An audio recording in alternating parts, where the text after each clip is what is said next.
I fell in the yard and I could not get up under any circumstances.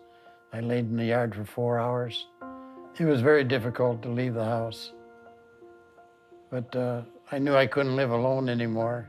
Just proposing the idea that it might be time to consider this, I think that was the hardest part. I think assisted living facilities, they think it's transparent. Like, this is our fee. If you need this, then this will happen, whatever, whatever.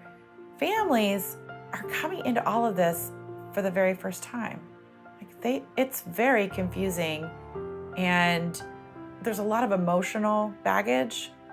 And so I think that conversation is just loaded with friction as a result.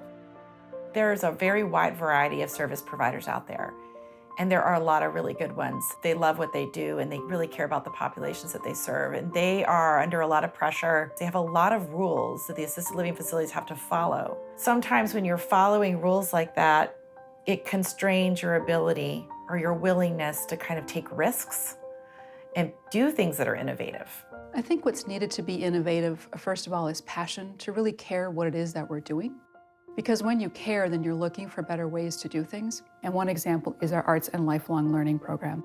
We have older adults who are learning to paint or writing their memoirs, doing all kinds of things for the very first time in their 80s and 90s. It's wonderful to watch. If you're an assisted living facility, if you're offering any kind of product to an older adult, you are behind the times if you are not engaged in efforts to prevent unnecessary trips to the emergency room and inpatient hospitalizations. So that's one thing. But we also need the assisted living facility sort of industry and their investors to get more creative about developing more what we call middle market products. How can we take all this money that's essentially being wasted? How can that money be redeployed to create healthy, safe living environments for people in the middle income when they get frail and older?